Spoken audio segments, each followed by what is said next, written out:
Un año desde el primer caso de coronavirus en la provincia de San Luis. Exactamente, la provincia que actualmente tiene 24.952 casos, está cumpliendo hoy 365 días desde que se confirmó por parte de las autoridades sanitarias el primer caso de coronavirus, que era una mujer de 43 años que había llegado desde España en esos días y que había presentado síntomas 2 días anteriores a ese lunes 9 de marzo, donde finalmente el Instituto Malbrán, porque recordemos que en ese momento las pruebas se hacían en la ciudad de Buenos Aires, terminaba confirmando que era el primer caso positivo de coronavirus en la provincia.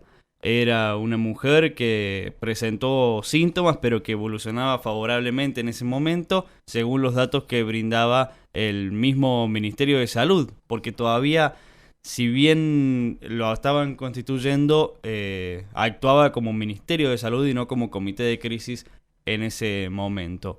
Comenzaba así un camino de la provincia que en un primer momento era como favorable, porque los casos eran esporádicos, eran personas que llegaban desde otros países, eran casos importados, como sucedía en toda la Argentina en ese momento, ¿no? Los primeros días de casos confirmados, y que San Luis no estaba exenta. Igualmente, durante varias jornadas fue un solo caso el que tuvimos aquí en la provincia, esta mujer de 43 años que a los pocos días estuvo una semana aislada y recibió el alta médica, y se fueron como plegando la provincia a disposiciones a nivel nacional en ese primer momento. Por caso, el anuncio de la suspensión de clases a nivel nacional, por ejemplo, que no se tomó porque apareció un caso en San Luis, sino por la situación que se estaba viviendo en todo el país. Y, y hasta ahí, en esos primeros 10, 15 días, y ya hasta que empezó a tomar como más protagonismo el comité de crisis y a realizar más informes propios, a toda hora hablaba la ministra de Salud, o la jefa de gabinete, o la actual presidenta del comité de crisis, María José Sanglá, que salían e informaban qué caso sospechoso, de dónde había llegado, que se había mandado la muestra para poder analizarla en el Instituto Malbrán en ese momento. Así San Luis fue creciendo como una de las provincias más favorables que habíamos tenido en ese momento, con pocos casos.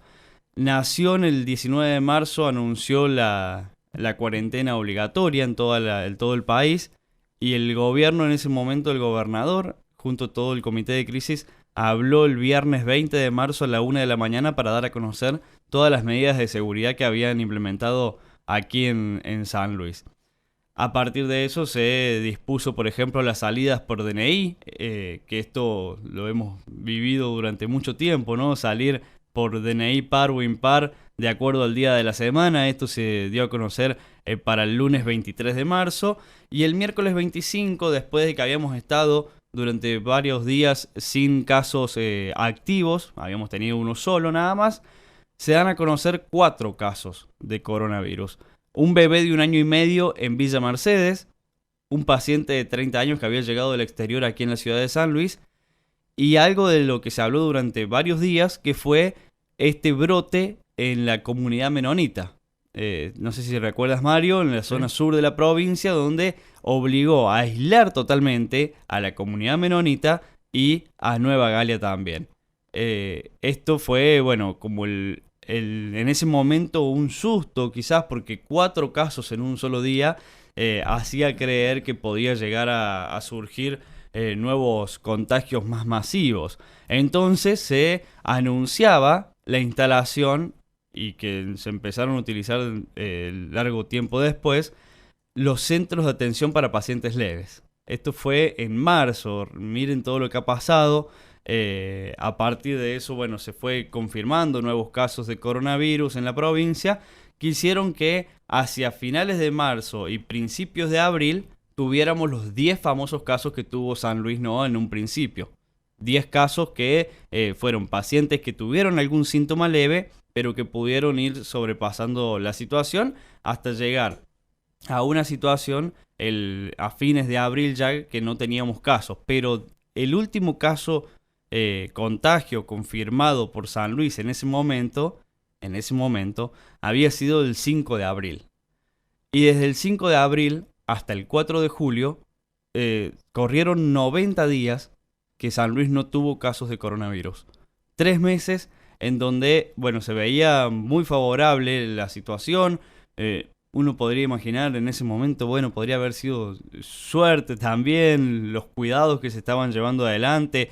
San Luis había anunciado el cierre de varios pasos limítrofes, el gobernador lo resaltaba cada vez que hablaba, incluso hubo una conferencia de prensa para anunciarlo, que iba a cerrar los pasos porque la mayor preocupación estaba en el corredor sanitario bioceánico de la autopista de las Serranías Puntanas sobre todo.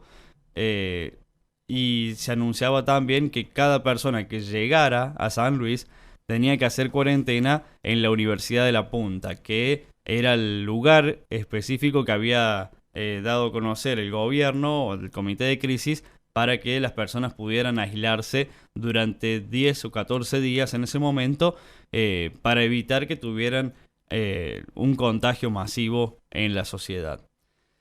Durante la cuarentena, la organización Gran Data informó que la reducción de movilidad en la provincia de San Luis fue de un 55%. Estábamos en aislamiento, estábamos circulando con el DNI, de acuerdo a la terminación, y hubo una reducción muy importante, se podía visualizar incluso, ¿no? Todo lo que se vivió en la provincia ya con los autos, ¿no? Uno midiendo la salida con el auto podía ver que había una reducción muy importante de movilidad aquí en la provincia de San Luis. Se anunció, por ejemplo, la construcción de cementerio COVID, que está ubicado entre Villa Mercedes y Fraga, que hasta el momento no han informado que lo estén utilizando. La verdad que no priorizaron la utilización de ese cementerio en las jornadas después, cuando ya hubo fallecimientos en la provincia, que ya vamos a estar comentando. Pero fue como 90 días donde la provincia pudo habilitar algunas actividades, pudo adecuarse a realizar, por ejemplo, el famoso acuerdo que hubo con La Pampa, en donde se podía circular entre las provincias. Habilitó los reencuentros esenciales, fue una de las primeras provincias en permitir que hasta 10 personas se pudieran reunir en un domicilio particular. Y así fue pasando todos estos 90 días San Luis, que era muy importante poder mantenerlo. Hasta que, tras los 90 días sin contagios, se confirmaba un paciente de coronavirus, que lo tildaron como el gran culpable que iba a contagiar a toda la provincia. Hubo una condena pública muy importante. Condena pública y condena oficial también. Sí. Un escracho oficial. Un escracho, sí, importante por parte de las autoridades sanitarias de la provincia, por parte del Poder Judicial, que en su momento dio a conocer nombre, bueno, supuestamente por pedido también de esta persona. Estamos hablando de Gilberto Bongiovanni, un empresario quesero que en ese momento tenía 35 años, debe haber cumplido años en el transcurso, o lo debe estar por cumplir, y que hizo que este contagio, que no sabían de dónde de dónde se había contagiado y que había andado por toda la provincia con su trabajo, hiciera que San Luis volviera a fase 1 por no lograr la trazabilidad. El tema estuvo, y yo creo que aquí hubo una decisión apresurada quizás, porque se decidió que toda la provincia volviera a fase 1. Y un día después, no pasaron ni 24 horas, Mario, la provincia, el gobierno, vuelve a dar un informe del comité de crisis ese domingo 5 de julio y decide dar marcha atrás en esta vuelta a fase 1 para toda la provincia y dejar ese estatus de aislamiento, de volver a cerrar todos los negocios, todo lo que se había vivido en ese marzo con el comienzo de la pandemia, solamente a la zona norte de la provincia. Fue una decisión, yo creo que lo que más se recuerda hoy hoy por hoy en la provincia, ¿no? Esas 24 horas donde había una incertidumbre. Por ejemplo, aquí en la universidad, por caso, suspendiendo todo tipo de actividad el sábado, anunciándolo inmediatamente apenas se decidió eso por parte del gobierno, y al otro día teniendo que dar marcha atrás diciendo no, volvemos a todo como estaba. En ese momento parecía un papelón, porque yo creo que se tomó como una decisión bastante apresurada y se tuvo que volver atrás en menos de 24 horas. ¿Qué podía llegar a pasar? Lo han anunciado también las autoridades sanitarias, que no les iba a temblar el pulso a volver a fase 1 en cualquier momento. Y a partir de que surgió este caso de este empresario quesero, hubo como otros casos aislados, no por parte del empresario que era de Tilizarao, sino por transportistas, que empezaron a ingresar a la provincia con coronavirus. Por caso, el transportista de la distribuidora Alvear, que tuvo un contagio, yo diría masivo, pero dentro de la familia de los propios empleados de la distribuidora. Un transportista de la empresa Don Alfredo, que también había estado en Buenos Aires y contagió a parte de los trabajadores de la empresa y de su familia. Pero se empezaban a visualizar ya más casos de coronavirus. Se dio a conocer el primer caso en un personal de salud de la provincia el lunes 27 de julio, que recordemos que era también como que lo escracharon a este trabajador de la terapia intensiva del hospital, que había estado con síntomas y que igualmente había ido a trabajar. El kinesiólogo. Exactamente, el kinesiólogo que había hecho guardia durante el fin de semana y el lunes dio positivo para coronavirus. Vueltas a fase 1, varias decisiones así. Por ejemplo, La Calera, cuando se dio a conocer un hombre de 76 años que tenía coronavirus, que no sabían de dónde se había contagiado porque el hombre había estado totalmente aislado, y que finalmente La Calera estuvo durante más de 14 días aislada en fase 1. Pero hasta este momento, viste que ya eran como puntuales los casos, y podemos hablar de un hombre de 76, la mujer de 43. A partir de fines de agosto, el 21 de agosto más precisamente, se da a conocer el caso del camionero barra verdulero de aquí de la ciudad de San Luis, dueño de una verdulería sobre Avenida España, que generó un brote en la ciudad. Literalmente, y no es por culpa de él, porque, lamentablemente se contagió y terminó, contagiando a otras personas. Uno no anda buscando contagiar, imagino yo, ¿no? Pero a partir de este caso, del 21 de agosto, la provincia de San Luis empieza a crecer. Recordar la versión oficial. Sí, la versión oficial indicaba que era que él había entrado a la provincia, se había ido sin respetar los tiempos, había vuelto, había mantenido contacto estrecho con una empleada. Exacto. Y esa empleada es la que denuncia la situación cuando va a hacerse los hisopados. Exactamente. Y acordate que hay toda una movida oficial de condena a todo el grupo familiar y a los dos negocios de la familia. Exacto, sí. Obviamente que la situación llevaba a que, se habían incumplido los protocolos. Él como camionero tenía que cumplir cierto día de aislamiento en su domicilio, que eso no lo había cumplido.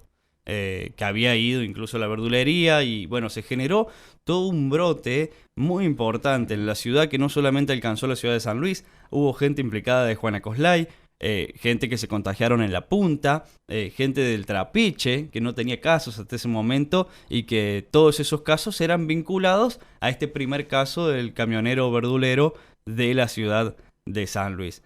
Y fue un crecimiento exponencial en la ciudad de San Luis a partir de ese momento, fines de agosto.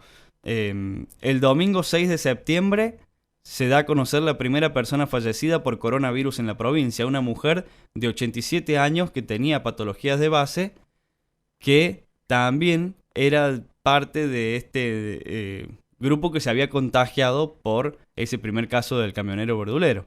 La mujer de 87 años que fallecía era la madre de los chicos de Okinawa, que en ese momento se daba a conocer, ¿no?, el fallecimiento por el COVID-19. Y también, desde que se dio a conocer la primera persona fallecida en San Luis, que pasaron varios meses, desde que había llegado la pandemia, empezó varios días así con personas fallecidas. Fallecían 1, 2 personas por día, una persona más. Bueno, hemos tenido hasta el récord de 9 personas fallecidas por día, según lo informado por el mismo comité de crisis, y ya la situación era preocupante. Una situación donde ya había circulación comunitaria en San Luis y Tilizarao, en Villa Mercedes también se había anunciado. La disposición de Nación o la información del país que informaba que había 81% de camas ocupadas de terapia intensiva en el departamento Pedernera, que preocupaba y bastante. Y yo creo que después llegó noviembre, que ha sido el mes más preocupante que tuvo la provincia de San Luis, con 200 casos por día, un promedio de 200 casos por día, Mario, un número impresionante. Por más que, por ejemplo, en octubre hayamos tenido el récord de 510 casos por día en una jornada. El 19 de octubre fue el día que mayor cantidad de contagios dio a conocer la provincia de San Luis. ¿Llegó a determinar por qué se produce ese día esa cantidad? ¿Qué hecho anterior hubo que pudo haber sido dado origen a ese brote? No, en ese momento no lo dio a conocer. Fue el 19 de octubre, la jornada que mayor cantidad de contagios tuvo, con un brote muy importante. De esos 510, más del 50% eran de Villa Mercedes. Había una situación en Villa Mercedes en ese momento que se había generado un crecimiento, perdón. Con las fábricas, en las fábricas. Sí, en las fábricas, pero en ese momento también, con todo el brote que tenía Villa Mercedes, que crecía, duplicaba sus casos cada 1 o 2 días, era muy criticado todo el tema de el velorio que hubo en Villa Mercedes y que había generado como que eso la gente lo tildaba de que podría hacer crecer la cantidad de contagios. ¿El velorio de quién? De la viceintendenta en su momento, que bueno, generó un brote muy importante Villa Mercedes allí, y bueno, esto hizo que hubiera hasta más de 280 casos confirmados en esa localidad en un solo día. Era muy preocupante lo que se había vivido. Y como decíamos, el récord de casos en San Luis es de 510 el 19 de octubre y el de fallecimientos de una totalidad de 9 el 27 de octubre. 9 personas que murieron el mismo día. Y en medio de toda la cuarentena, hay que decirlo, se vivía, por ejemplo, las 2 muertes que se daban a conocer en las comisarías, por caso el de Magalí Morales y el de Franco Maranguelo, otras más en la penitenciaría provincial. Tuvimos que atravesar, Mario, durante la cuarentena 40 días de paro del interurbano, no sé si los recuerdas, y 25 días de paro del transpuntano, que el intendente dijo que había funcionado a pleno en el 2020. Hubo 25 días de paro que tuvo que atravesar la empresa municipal. En el medio cambiamos de obispo, pasamos de Pedro Martínez a Gabriel Barba. Retomó la actividad recién el 10 de junio, la actividad presencial del Poder Judicial, y en el medio renunciaron todos los jueces que integraban el Superior Tribunal de Justicia. Sí, los tentaron, digamos. Sí. Los llevaron de asesores del Poder Ejecutivo. Le pidieron, por ejemplo, mira todo lo que pasó en medio de la cuarentena, la renuncia a toda la plana mayor de la jefatura de la policía, que en realidad era una movida para sacar a las encargadas de la parte de narcotráfico. ¿Te acordás que fue toda una movida de esas características? Tuvimos un senador preso. Pero bueno, lo seguimos teniendo. Lo seguimos teniendo. Para que se haga costumbre. Pero fue toda una novela también, pero bien acusado, ¿no? O sea, que está en proceso de investigación, porque tuvimos primero el pedido de desafuero, que había sido como trunco en un primer momento y que después sí terminó cambiando. La lamentable noticia de la caída de un avión de la 5ª Brigada en el medio de la cuarentena también. Un incendio que afectó a más de 100.000 hectáreas de toda la provincia. Como por citar cosas que hemos tenido que vivir a lo largo de este año de cuarentena en la provincia de San Luis.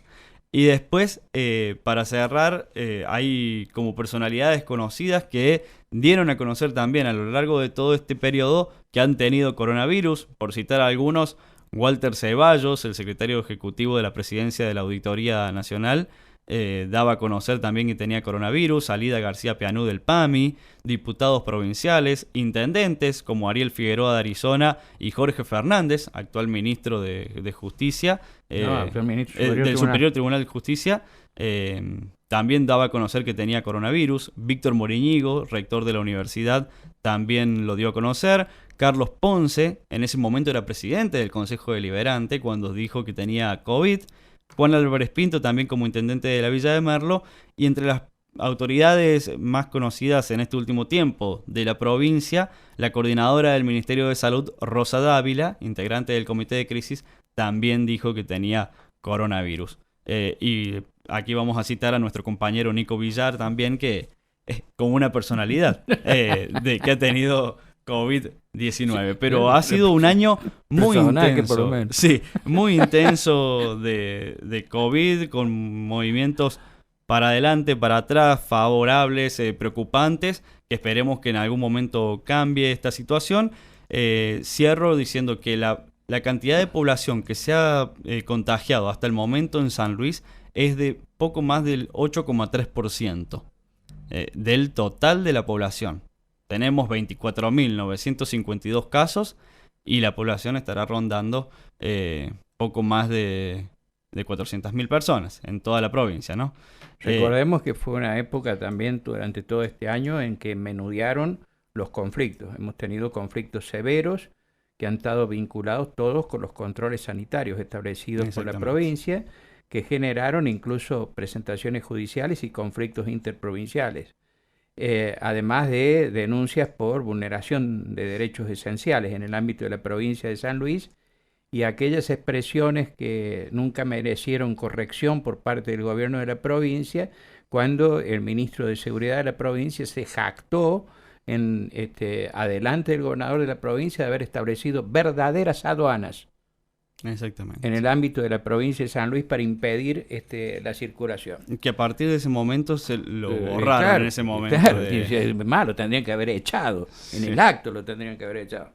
Sí, pero fueron varios los episodios así. Claro, por ejemplo, tenemos incluso la intervención de la Corte Suprema de Justicia de la Nación, requiriendo, entre otras provincias, a la provincia de San Luis que informara acerca de las limitaciones que había impuesto para la circulación. Exacto. Y la defensa que hacía el gobierno de la provincia, que decía que no estaba prohibida la circulación, que estaba habilitado el corredor bioceánico para transitar por la provincia, nada más que debían hacerlo encapsulados.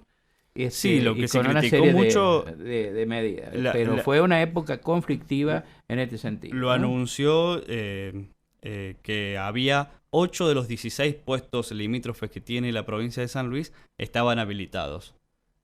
Y los otros, lo que tenía era que no estaban, no se permitía la circulación, porque tampoco ni los esenciales, las personalidades esenciales podían pasar porque ponían terraplenes. ¿Te acordás que fue muy criticado esto de... ¿Te acordás del terraplén frente a la iglesia?